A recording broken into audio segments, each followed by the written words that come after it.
Hello everyone. इस video में हम बात कर रहे हैं हरियाणा की भौगोलिक स्थिति के बारे में। जो फर्स्ट क्वेश्चन है, हरियाणा की जलवायु किस प्रकार की है? यह है उष्ण कटिबंधीय शुष्क महाद्वीपीय जलवायु। नेक्स्ट क्वेश्चन, हरियाणा एक लैंडलॉक्ड राज्य है जो निम्न के बीच स्थित है। यह स्थित है 27 डिग्री 37 मिनट से 30 डिग्री 35 मिनट उत्तर की तरफ। हरियाणा राज्य का देशांतरीय विस्तार है तो यह है 74 डिग्री 28 मिनट पूर्वी देशांतर से 77 डिग्री 36 मिनट पूर्वी देशांतर के मध्य। हरियाणा का अक्षांशीय विस्तार है, यह है 27 डिग्री 39 मिनट से 30 डिग्री 55 मिनट के बीच। हरियाणा राज्य का कुल क्षेत्रफल है 44,212। किस भूगर्भिक काल में हरियाणा राज्य की भूगर्भिक संरचना में महत्वपूर्ण परिवर्तन हुए? यह हुए मीसोजोइक काल में। जलोढ़ पंखों का निर्माण हुआ है, जलोढ़ पंखों का निर्माण हुआ है तो यह हुआ है गिरिपाद मैदान के दक्षिणी भाग में। निम्न में से कौन सा कथन सही है? इनमें से कौन सा कथन सही है? तो इनमें से डी, कि इस मैदान की ऊंचाई समुद्र तल से 500 मीटर है। Colonel M.L. भार्गव के अनुसार हरियाणा के किस भाग को समुद्र छूता था? तो यह छूता था दक्षिणी भाग को। हरियाणा के मैदानी भाग की समुद्र तल से ऊंचाई है, यह है 700 से 900 फीट। किस भूगर्भित काल में हरियाणा राज्य में नदी नाले पहाड़ आदि का सुचारू रूप से निर्माण हुआ है? तो यह हुआ कीनोजोइक काल में, सीनोजोइक काल भी कह देते हैं इसे। निम्न में से कौन सा प्रदेश हरियाणा के उत्तर पूर्व में अवस्थित है? तो यह स्थित है हिमाचल प्रदेश। हरियाणा के कितने प्रतिशत भाग में उप शिवालिक तथा शिवालिक की पहाड़ियों का विस्तार है? 1.38%। राज्य का कितना प्रतिशत भाग पहाड़ी एवं चट्टानी है जो अरावली की अवशिष्ट पहाड़ियों के रूप में जाना जाता है? तो यह है 3.09%। घग्गर यमुना मैदान की ऊंचाई है तो यह है 300 मीटर से कम। हरियाणा का घग्गर यमुना मैदान कितने प्रतिशत भाग पर विस्तृत है? तो यह 93.76। भौगोलिक दृष्टि से हरियाणा को 3 इकाइयों में बांटा गया, इनमें से कौन इसमें शामिल नहीं है? तो इसमें पानीपत शामिल नहीं है। हरियाणा राज्य का क्षेत्रफल देश के कुल क्षेत्रफल का कितना प्रतिशत है? तो यह है 1.34%। निम्न में से कौन सा कथन सही है? तो यह है फर्स्ट, हरियाणा के उत्तर पूर्वी भाग में पंचकुला जिले में शिवालिक श्रेणी की शिवालिक की पहाड़ियाँ पाई जाती हैं। डॉक्टर जसवीर सिंह ने अपनी किस पुस्तक में हरियाणा को मुख्य रूप से 8 भागों में विभाजित किया है? तो यह है an agricultural geography of Haryana. निम्न में से कौन सा हरियाणा का सर्वाधिक विस्तृत प्राकृतिक विभाग है? तो यह है मैदानी भाग। राज्य में समतल एवं तरंगित मैदान है 93.76%। निम्न में से कौन सा मोरनी पहाड़ियों का सर्वोच्च शिखर है? करोह। अरावली की श्रेणियां हरियाणा के किस भाग में स्थित हैं?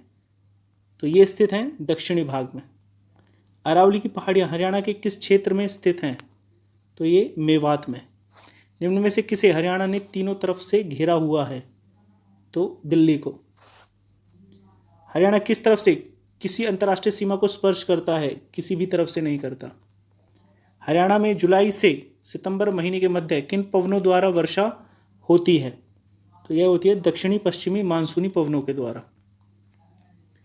हरियाणा की जलवायु कही जा सकती है किस तरह की? आर्द्र एवं आर्द्र मरुस्थलीय के बीच की जलवायु। हरियाणा में शीतकाल में औसत तापमान रहता है तो यह रहता है 12 डिग्री सेल्सियस। हरियाणा की जलवायु की विशेषता है वाष्पीभवन की अधिकता, ग्रीष्म काल में ऊंचा तापमान, ए और बी दोनों। अनकाई दलदल पाया जाता है, कहाँ पाया जाता है? यह है सिरसा जिले में। हरियाणा में सर्वाधिक विस्तार पाया जाता है तो यह है जलोढ़ मैदानों का।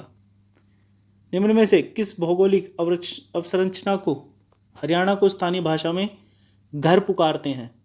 तो यह है गिरिपाद मैदान। तरंगित बालू मैदान कहाँ पाए जाते हैं? ये पाए जाते हैं गुड़गांवा, महेंद्रगढ़, रेवाड़ी, इन सभी जगहों पे। मारकंडा क्या है? तो मारकंडा किसका नाम है? एक नदी का नाम है।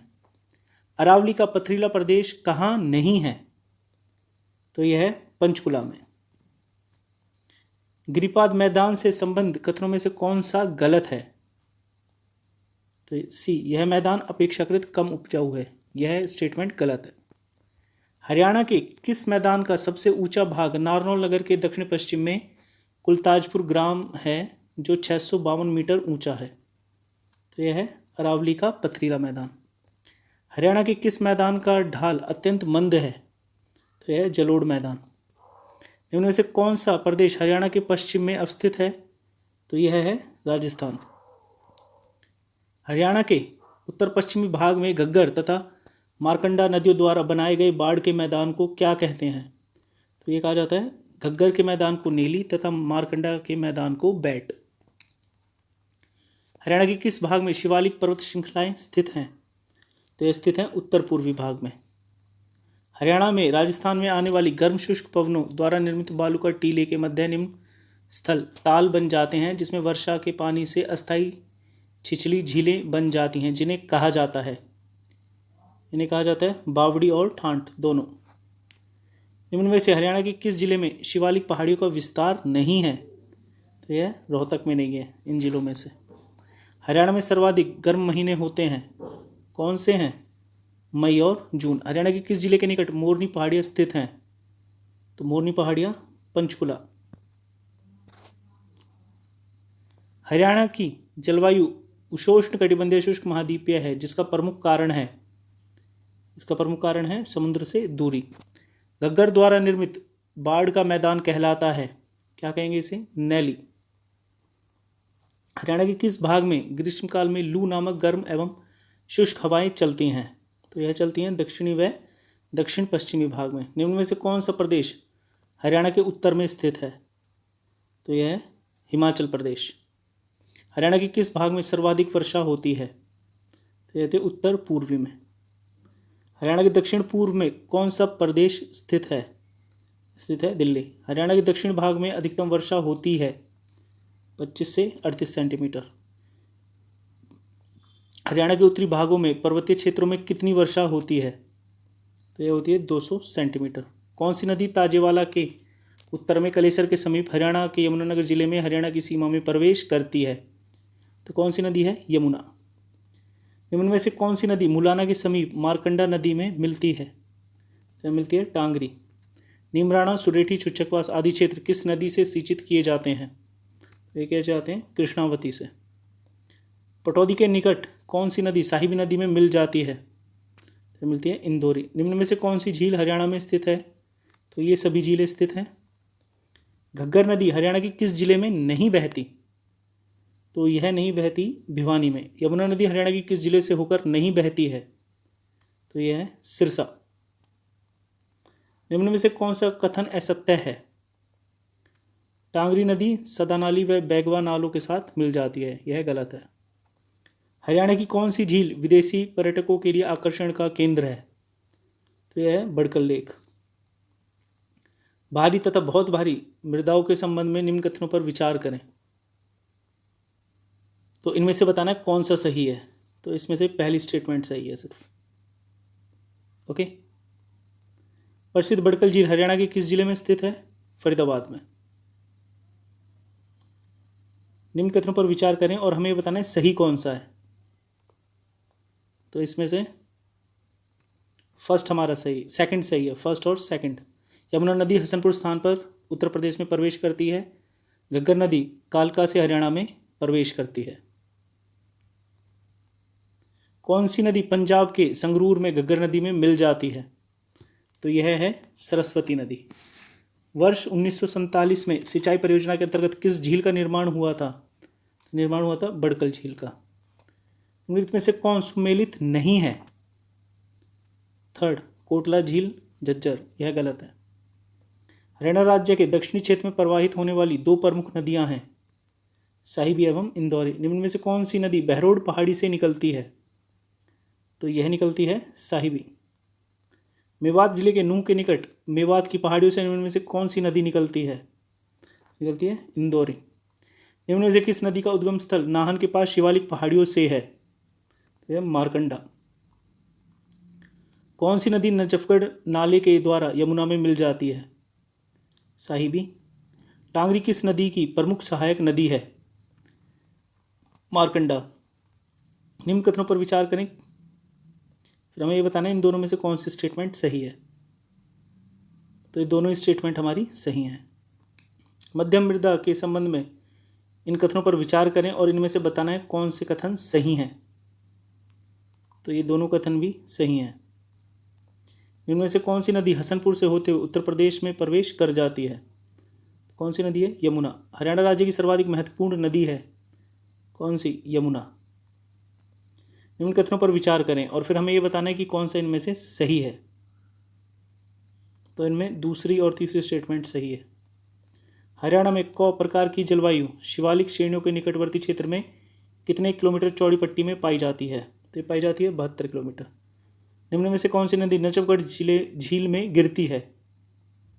तो यह साहिबी। हरियाणा की गणना की जाती है तो यह निम्न वर्षा वाले राज्यों में। हरियाणा के फर्रुखनगर में कौन सी झील है? तो फर्रुखनगर में कौन सी है? सुल्तानपुर झील। डॉक्टर व्लादिमीर कोपेन के अनुसार हरियाणा में मुख्य रूप से कितने प्रकार की जलवायु पाई जाती है? ये पाई जाती है 2 प्रकार की। उनमें से किस नदी के बारे में किवंदित है कि यह भृंग ऋषि की पत्नी दिव्य पूर्णिमा के नेत्रों से निकली थी? दोहान नदी। ग्रीष्मकाल में हरियाणा का औसत तापमान रहता है 35 डिग्री सेल्सियस। पश्चिमी विक्षोभों के कारण हरियाणा में किस ऋतु में वर्षा होती है? शीत ऋतु में। इनमें से कौन सा कथन सही नहीं है? सही नहीं है। थर्ड, हरियाणा के अधिकांश भागों में आर्द्र उष्णोष्ण जलवायु प्रकार की जलवायु पाई जाती है। हरियाणा के किस भाग में सबसे कम वर्षा होती है? दक्षिण पश्चिमी। कौन सा जिला लवणता से ग्रस्त है? ये सभी जिले। अत्यंत हल्की मृदा से संबंध कथनों पर विचार करना है और ये बताना कौन से कथन सही हैं।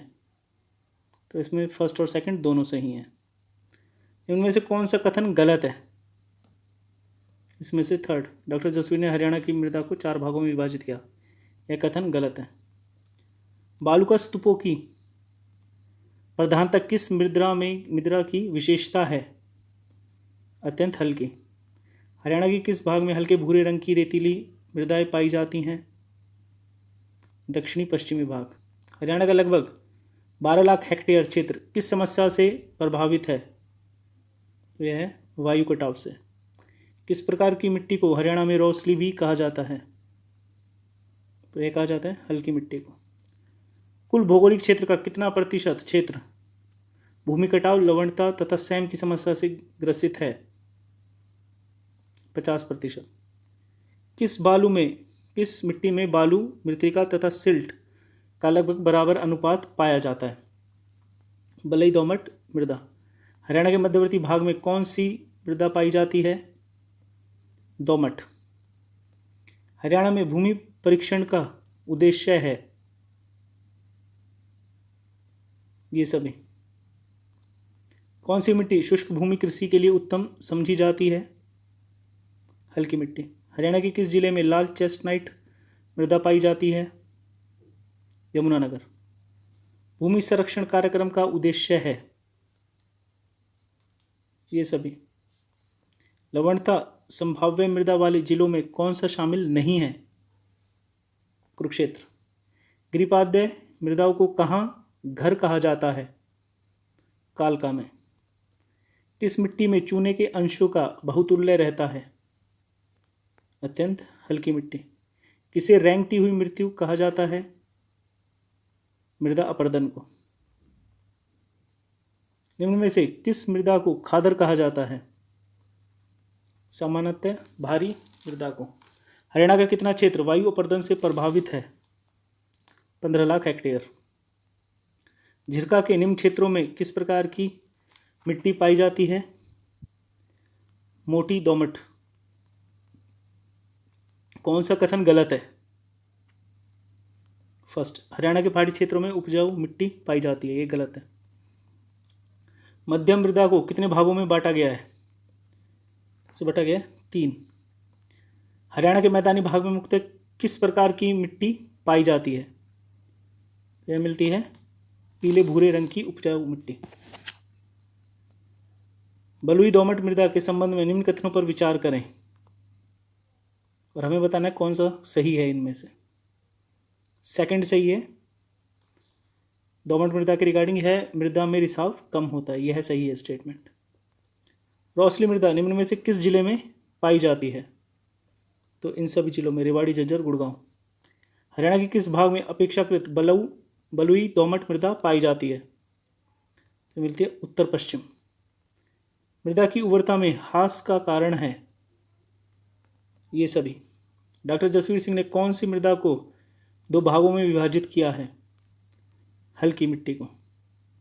निम्न में से कौन सी मृदा को हरियाणा में घर एवं कंघी कहा जाता है? गिरिपाद्य मृदाएं। निम्नलिखित कथनों में से कौन सा एक कथन सही नहीं है? फर्स्ट, अत्यंत हल्की मृदा में चूने की मात्रा कम रहती है, गलत है। कृषि प्रणाली में सुधार से संबंध कौन सा कथन गलत है? डी, भूमि को हवा के विपरीत दिशा में जोतना।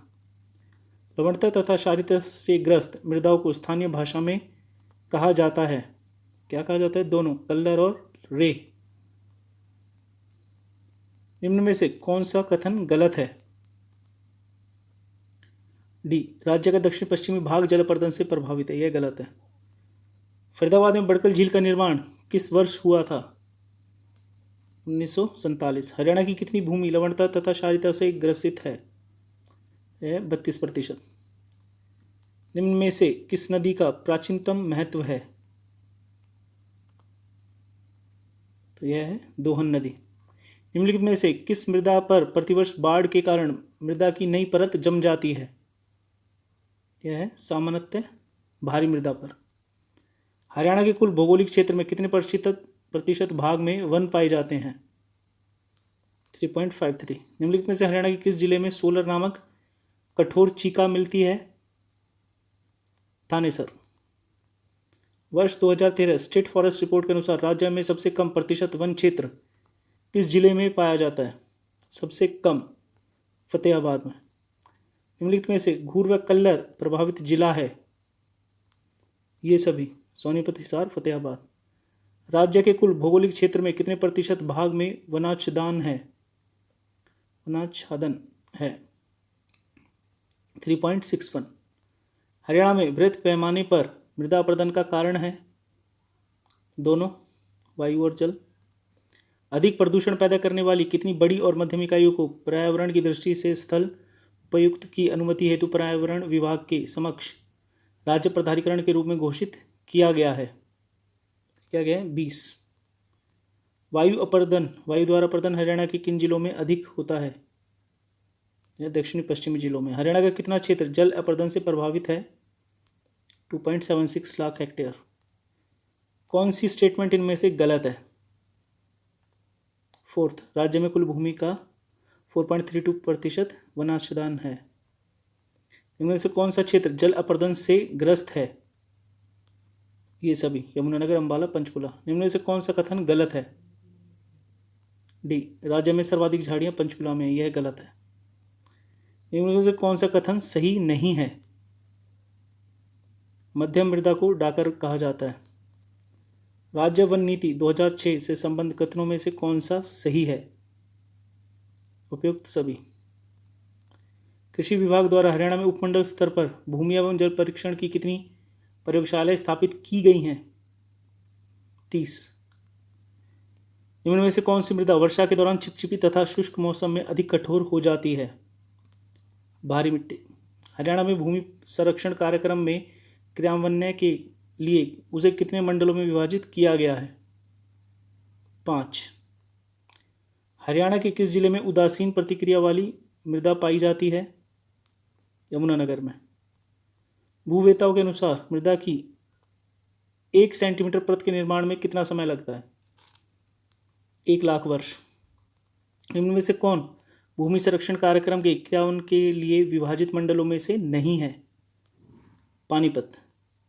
निम्नलिखित में से कौन सी मृदा को डाकर के नाम से जाना जाता है? तो जाना जाता है भारी मिट्टी को। निम्न में से कौन सी मिट्टी में भुरभुरा बलुआ पत्थर पाया जाता है? पाया जाता है शिवालिक। सुल्तानपुर पक्षी विहार की स्थापना कब की गई? ये 1971 में। हरियाणा किस जिले में झाड़ियाँ हैं? तो झाड़ियाँ मौजूद हैं पंचकुला में। राज्य में यूरोपियन संघ की मदद से हरियाणा सामुदायिकी नामक परियोजना कब शुरू की गई? 1998-99 में। राज्य के किस जिले में सर्वाधिक वन क्षेत्र पाए जाते हैं? पंचकुला में। राज्य में रेड जंगल फाउल प्रजनन केंद्र स्थित है? पिंजौर में। हरियाणा के किस जिले में झाड़ियाँ नहीं हैं? तो यह नहीं है जींद में।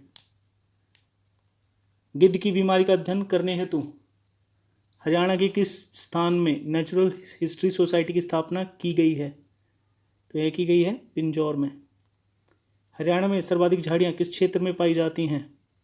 गुड़गांव में। राज्य में सर्वाधिक प्रतिशत वन क्षेत्र किस जिले में पाया जाता है? तो यह पाया जाता है पंचकुला में। कुंडली औद्योगिक संपदा में लघु औद्योगिक इकाइयों में एक ग्रुप के लिए कितनी लागत से एक साझे मल शोधन संयंत्र की स्थापना की गई है? तो की गई है 79 लाख रुपए की। वर्ष 2013 स्टेट फॉरेस्ट रिपोर्ट के अनुसार राज्य में कुल वनाच्छादन है 1586 वर्ग किलोमीटर। निम्न में से किस जिले में कलेसर राष्ट्रीय उद्यान अवस्थित है? यमुनानगर में। इनमें से कौन सा कथन गलत है? डी, सलीम अली पक्षी विहार की स्थापना वर्ष 1978 में की गई।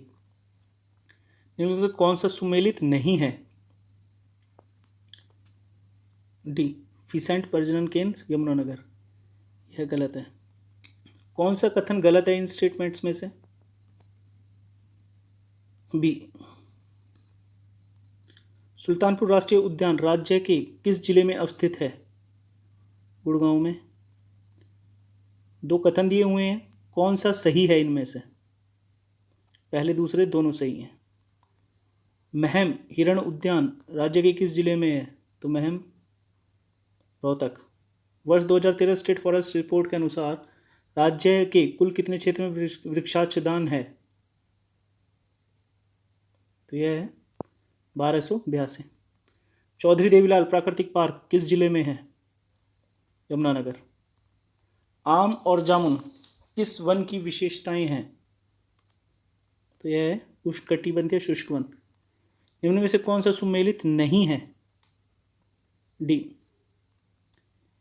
वर्ष 2013 स्टेट फॉरेस्ट रिपोर्ट के अनुसार राज्य में कुल वनाच्छादन एवं वृक्षाच्छादन है 2868। निम्न में से कौन सा हरियाणा का सर्वप्रमुख इको पार्क है? यह है डी, सुल्तानपुर पक्षी विहार।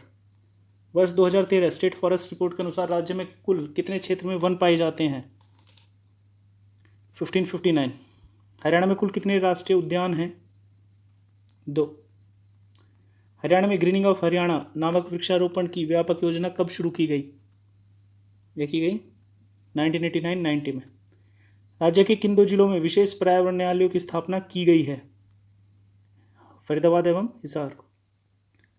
राज्य के कुल अभिलिखित वन क्षेत्र में कितने प्रतिशत भाग में आरक्षित वन पाए जाते हैं? 15.97%। सुल्तानपुर को जलीय पक्षी हेतु आरक्षित क्षेत्र कब घोषित किया गया? 1972 में। हरियाणा के कुल भौगोलिक क्षेत्र में कितने प्रतिशत भाग में वनाच्छादन एवं वृक्षाच्छादन है? 6.80। राज्य के कुल अभिलिखित वन क्षेत्र में कितने प्रतिशत भाग में संरक्षित वन क्षेत्र पाए जाते हैं? 74.28। मूढ़ों से संबंधित कुटीर उद्योग में किस लकड़ी का प्रयोग किया जाता है? किया जाता है सरकंडे का। किंगफिशर किसके लिए प्रसिद्ध है? किंगफिशर के लिए प्रसिद्ध है भिंडावास वन्यजीव अभ्यारण्य। जनता की सुविधा के लिए वर्ष 1998 में कहाँ पर्यावरण न्यायालय का कैंप कोर्ट लगाया जाता है या लगाया गया? करनाल। कलेसर को किस वर्ष राष्ट्रीय पार्क घोषित किया गया? 2003। सुल्तानपुर पक्षी विहार गुड़गांव। सुल्तानपुर राष्ट्रीय उद्यान का क्षेत्रफल है 1.43। कौन सा कथन गलत है इनमें से? डी, डीला क्या है? एक तरह की घास। लसूड़ा किस वन की विशेषता है? उष्णकटिबंधीय शुष्क वन। ग्रीनिंग ऑफ हरियाणा कार्यक्रम किससे संबंधित है? वृक्षारोपण से। सजिया निम्नलिखित में से है? वृक्ष। कौन सी संस्था पिंजौर में गिद्ध संरक्षण केंद्र को सहयोग नहीं दे रही है? Animal welfare association of Russia. कचनार निम्न में से किस वन की विशेषता है?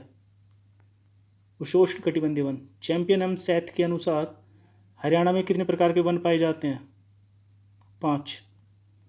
कलेसर राष्ट्रीय उद्यान के संबंध में विचार करें और बताएं कौन सी स्टेटमेंट्स इनमें से सही हैं। सेकंड और थर्ड। हरियाणा में वनस्पति वन योजना लागू की गई 1 नवंबर 2003 को। भौंकने वाले हिरण का निवास किस वन्यजीव अभयारण्य में है? तो यह है कलेसर। हरियाणा में non biodegradable garbage control act लागू किया गया था। कब किया गया था ये? 1998 में। ओके। इनमें से कौन सा वन्यजीव अभयारण्य अपनी सुंदर झील के लिए प्रसिद्ध है? भिंडावास। हरियाणा में नेशनल डेयरी रिसर्च इंस्टीट्यूट कहाँ स्थित है? करनाल में। हरियाणा की सीमा कितने जिलों के साथ लगती हैं? कितने जिलों के साथ लगती है? 5। हरियाणा में वर्तमान में कितने जिले हैं? 22। यमुना नदी हरियाणा को किस राज्य से अलग करती है? उत्तर प्रदेश। हथनीकुंड बैराज परियोजना हरियाणा के किस जिले से संबंधित है?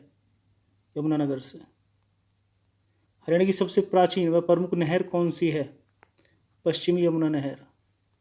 भाखड़ा नहर द्वारा प्रदेश के किस जिले में सिंचाई कार्य किया जाता है?